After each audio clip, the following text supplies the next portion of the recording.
RP publishing house में आप सभी का स्वागत है। हमारे द्वारा बनाए गए वीडियो अगर आपको अच्छा लगता है तो लाइक एंड सब्सक्राइब करें, ज़्यादा से ज़्यादा शेयर करें। हेलो फ्रेंड्स, इस वीडियो के माध्यम से मैं आप सभी को आधारभूत भाषाई क्षमता बेसिक लैंग्वेज कॉम्पिटेंस बीएलसी के बारे में जानकारी साझा करूंगा। तो आइए हम देखते हैं बीएलसी क्या है।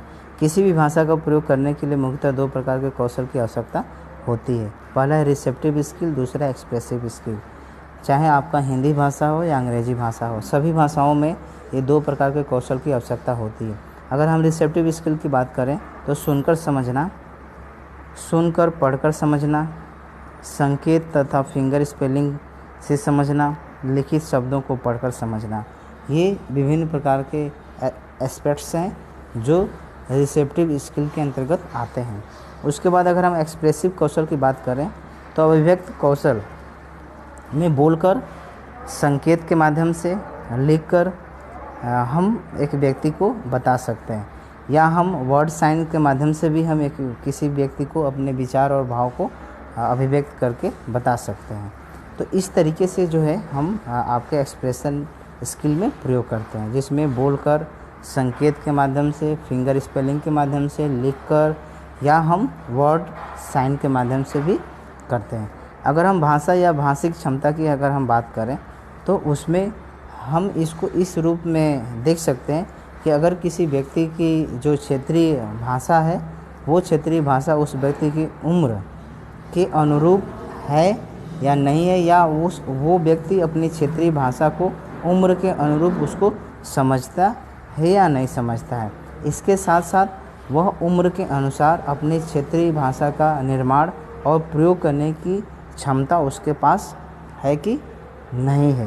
तो इस तरीके से हम जो है एक व्यक्ति के भाषा जो भाषिक क्षमता है उसको हम अभिव्यक्त करते हैं या हम उसका असेसमेंट करते हैं।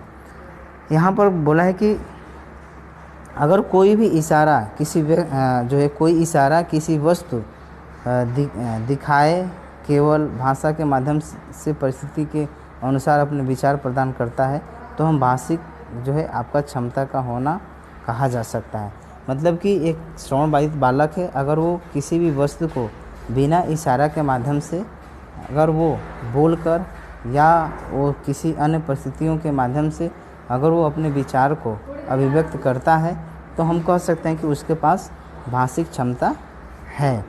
इस क्षमता के विकास के लिए बच्चे के भाषा का माहौल या आप कह सकते हैं लैंग्वेज एक्सपोजर का होना आवश्यक होता है। बिना लैंग्वेज एक्सपोजर से वो उसका भाषा का विकास हम नहीं कर सकते हैं।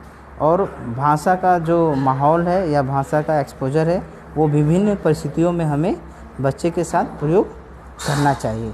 और हम एक बच्चे के लिए अगर हम 4 से 5 वर्ष तक अगर हम उसे एक लैंग्वेज का एक्सपोजर देते हैं, भाषा का माहौल देते हैं, तो निश्चित तौर पर देखा जाता है कि इस बालक में भाषा का विकास हो जाता है। अगर हम श्रवणबाधित बच्चे के भाषा विकास हेतु आधारभूत अगर हम भाषा क्षमता संबंधी समस्या की अगर हम बात करें तो बच्चों में है कि उनमें कुछ लैंग्वेज डेवलपमेंट की समस्याएं होती हैं एक श्रवणबाधित बालक में। तो यहाँ पे कह रहे हैं कि इसमें संबंधित छात्रों की भाषा एवं शिक्षा के क्षेत्र में आने वाली समस्याओं को समझने के लिए कहता है कि हमें आधारभूत जो भाषाई क्षमता है उसको विभिन्न आयामों के बारे में हमें जानकारी होना चाहिए। अगर मैं ये जानना चाहता हूँ कि एक श्रवणबाधित बालक में भाषा आधारभूत या भाषा संबंधी समस्या है कि नहीं, तो यहाँ पे कहा जा रहा है कि उसकी भाषा संबंधी समस्या को जानने के लिए सबसे पहले हमें आधारभूत भाषाई जो क्षमता है उसके जो कुछ एस्पेक्ट्स हैं, कुछ आयाम हैं, उसके बारे में हमें पहले अवगत होना चाहिए, हमें उसके बारे में पहले आना चाहिए। तो भाषा के कौन कौन से आधारभूत भाषाई क्षमता है, कुछ सूचक हैं। तो यहाँ पे कह रहे हैं कि 3 से 4 वर्ष के एक सामान्य बच्चे को उचित अवसर एवं वातावरण के अगर हम उसे देते हैं तो लगभग ये ऐसा बताया गया है कि उनके पास 2000 की वोकैबुलरी की क्षमता हो जाती है, या उनके पास 2000 समथिंग जो है उनके पास शब्दकोश का विकास हो जाता है। ये एक सामान्य बच्चे में जो है बताया गया है कि उसे अगर हम लैंग्वेज का एक्सपोजर देते हैं तो इतना शब्दों का विकास हो जाता है। और उसमें जो है आप कह सकते हैं कि जो आपके क्वेश्चंस फॉर्म है या आपका जो है सेंटेंस यूजिंग कंजक्शन लाइक यहाँ पर बताया गया कि बट, इफ़, सो, इस प्रकार के जो साधारण जो वाक्य होते हैं ये सारी चीज़ों को बालक जो है प्रयोग करने लगता है और वो समझने लगता है। साथ ही साथ जो है आपका वाक्य सूत्रधार है या जो शब्द की जो या वाक्य की जो कॉम्प्लेक्सिबिलिटी है उसको भी धीरे धीरे वो समझने लगता है। तो यहाँ पे कहा जा रहा है वहीं से चीज़ें कि उपरोक्त वर्णित भाषा के आयाम एक 4 से 5 वर्ष के बच्चे के लिए जो है अपनी आवश्यकता संबंधी भावना व्यक्त करने के लिए पर्याप्त माना जाता है। मतलब ऐसा माना गया है कि अगर हम अब चाहते हैं कि अपने हम इमोशंस को शेयर करें, इंफॉर्मेशन को शेयर करें, तो हमारे पास जो है ये 2000 वोकेबलरी के साथ जो है ये सारी चीज़ें आपका चीज़ें होनी चाहिए। जैसे कि अभी मैं बता रहा था कि सेंटेंस यूजिंग कंजक्शन लाइक इसमें दिया है बट, इफ़, सो। इसके अलावा जो कॉम्प्लेक्स सेंटेंस है या जो इसके अलावा जो समानार्थी से या जो कमांड्स हैं या कुछ क्वेश्चंस हैं, तो ये सारी चीज़ें अगर बच्चे के अंदर डेवलप हो जाता है तो ऐसा माना जाता है कि वो अपने भावनाओं को एक सही तरीके से अभिव्यक्त कर सकता है। उसके बाद बोला गया कि बीएलसी की मदद से एक सामान्य छात्र अपने शैक्षिक जीवन में प्रवेश करता है। उस समय यह आधारभूत भाषाई क्षमता निम्नलिखित रूप में योगदान देता है। मतलब कि बीएलसी ही ऐसा है कि सामान्य बच्चे के जो है शैक्षिक जीवन में प्रवेश करने के लिए सहयोग करता है। तो यही चीज़ें एक श्रवण बाधित बालक के लिए भी वही चीज़ें होंगी, क्योंकि उसके लिए कोई अलग से कोई प्रोसीजर नहीं है कि वो अलग से शैक्षणिक जीवन अपना एक सामान्य से हटकर वो जीवन जिएगा, ऐसा नहीं। तो जिस तरीके के सामान्य के लिए आवश्यक उसी तरह से एक श्रवण बाधित बालक के लिए भी ये बीएलसी जो है उसके शैक्षणिक जीवन यापन करने में सहयोग करेगा। तो यहाँ पे बताया गया है कि विश्व संबंधी ज्ञान को संग्रह तथा बढ़ाने की भूमिका जो है बीएलसी निभाता है। इसके अलावा इसके आधार पर आपके लेखन और पठन कौशल को विकसित करता है। इसके आधार मानकर सामान्य छात्रों के विभिन्न विषयों को समझने में ये जो है मदद या ज्ञान प्रदान करता है। सेम वही चीज़ें एक श्रवण बाधित बालक के लिए भी होगा। ठीक, तो इस तरीके से जो है अलग अलग चीज़ें ये यहाँ पर बताया गया है।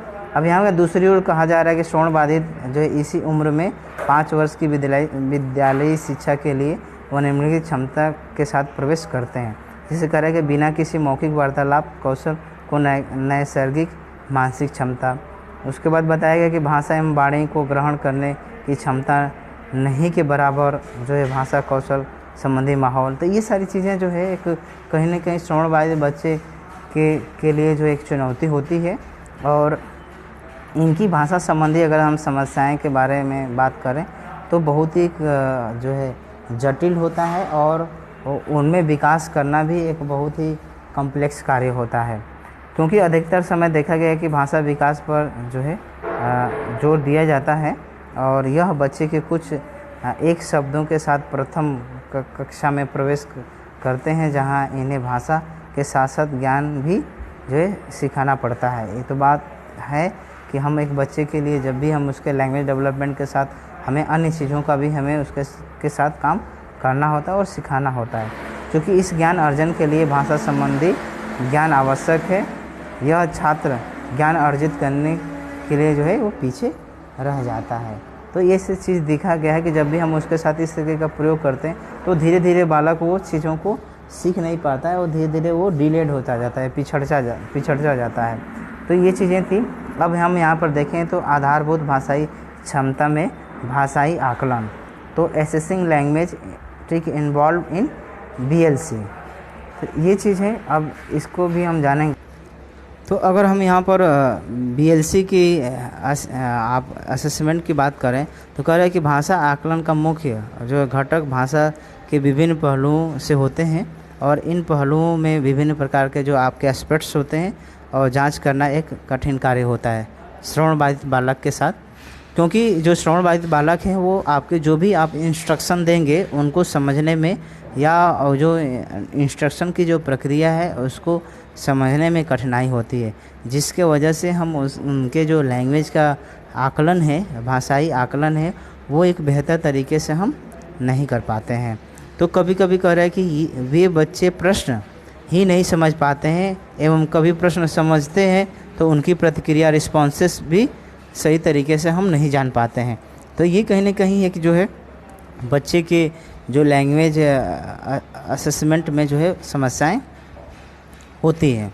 और यहाँ पर जो है अलग अलग जो आपके हम लोगों ने देखा था लैंग्वेज असेसमेंट के जो मेथड है, जिसमें फॉर्मल असेसमेंट है, इनफॉर्मल असेसमेंट है, ठीक। तो ये सारी चीज़ें का जो है हम प्रयोग करते हैं।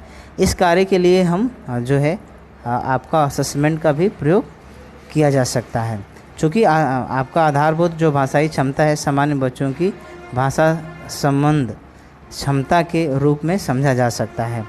और इसकी जो है जांच श्रवण बाधित बच्चों के संदर्भ में करने के लिए सर्वप्रथम इन बच्चों के 4 से 5 वर्ष के जो है यहाँ पर कह रहा है कि प्री स्कूल ट्रेनिंग की आवश्यकता होती है। अगर हम एक बच्चे के बीएलसी का असेसमेंट करना चाहते हैं तो उस बच्चे का हम असेसमेंट तभी, भाषा का असेसमेंट तभी कर पाएंगे जब वो 3 से 4 साल वो विद्यालय में जो है अपना स्कूल में ट्रेनिंग लिया हो, तो वो हमें असेसमेंट करने में आसान हो जाता है। तो ये चीज़ें हैं।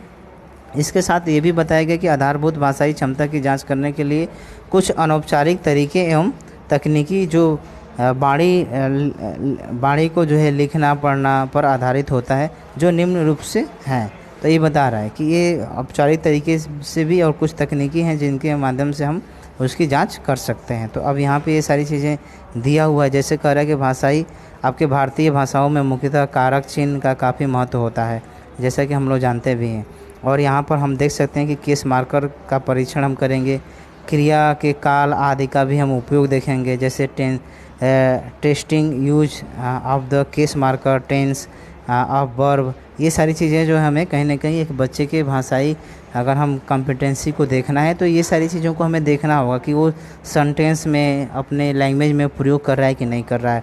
इसके अलावा हम सर्वनाम का परीक्षण का उपयोग करेंगे, ठीक है, व्याकरण की जांच करेंगे, विभिन्न उदाहरणों द्वारा जो है वचन एवं लिंग की जांच करेंगे। तो ये सब लैंग्वेज कॉम्पिटेंस के अंतर्गत आता है। और एक हम श्रवण बाधित बालक की जो है जांच करते वक्त ये सारी चीज़ों को ध्यान में रखेंगे। इसके अलावा जटिल वाक्य का परीक्षण भी हम करेंगे, ठीक है, क्रिया विशेषण का प्रयोग, ये सब एक बालक सही तरीके से कर पा रहा है कि नहीं कर पा रहा है, ये सारी चीज़ों का प्रयोग किया जाता है। जैसे मॉर्फोलॉजिकल आइटम्स का परीक्षण, उपयोग, जो अधिकतर आपका लिंग मार्कर आदि का, ये सब चीज़ हमें एक बालक का हमें लैंग्वेज कंपटीशन के अंतर्गत ये सारी चीज़ों को हमें चेक करना होता है। इसके अलावा परीक्षण का प्रयोग, तो यहाँ कहा जा रहा है कि परीक्षण का जब हम प्रयोग करें तो विभिन्न काल की भी हम जांच करते हैं। जैसे कि हम लोग टेंस में जो पास्ट, फ्यूचर और भविष्य का प्रयोग करते हैं, इसके साथ हम उसमें लिंग का, वचन का, विराम चिन्ह का, ये सारी चीज़ों का प्रयोग करते हैं। तो ये सब चीज़ भी हमें कहीं ना कहीं बच्चे को हमें देखना होगा। अलग अलग रूपों में समझने का परीक्षण भी हमें देखना पड़ेगा कि कब, कहाँ, क्यों वाले प्रश्न वो समझ पाता है कि नहीं पाता है, कितना उसको जानता है, यस नो वाले प्रश्न को, कहाँ, कब, क्यों वाले प्रश्न किस तरीके से प्रयोग किए जाते हैं, जैसे यहाँ पर उदाहरण के तौर पर दिखाया गया है। इसके अलावा परीक्षण की गुणवत्ता भी कहीं ना कहीं हमें देखना होगा कि ऐसी परिस्थितियों में पैदा करना जहाँ छात्र को प्रश्न के वाक्य रूपों का प्रयोग करना आवश्यक हो। तो ये सारी चीज़ें हैं कि हम बच्चों से जो है जब भी हम प्रश्न पूछें तो उसे वाक्य के रूप में प्रयोग करने के लिए कहें। तो ये सब चीज़ें एक बीएलसी के अंतर्गत आता है। और यहाँ पर जो आपका इनफॉर्मल और फॉर्मल असेसमेंट का जो है अंतर यहाँ पे बताया गया है कि क्या अंतर हो सकता है। तो ये आपका बीएलसी था। और बीएलसी एक श्रवण बाधित बच्चे के लैंग्वेज डेवलपमेंट के लिए बहुत ही आवश्यक, असेसमेंट के लिए आवश्यक होता है। और इसी असेसमेंट के आधार पर हम उसके भाषाई आकलन करते हैं। तो मैं आशा करता हूं कि मेरे द्वारा बनाया गया वीडियो आप सभी को अच्छा लगा होगा।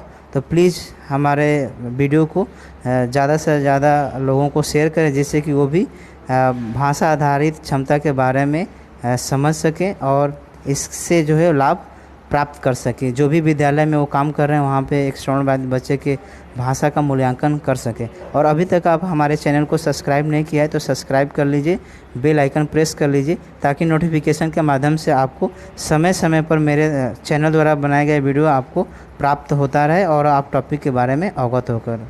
धन्यवाद।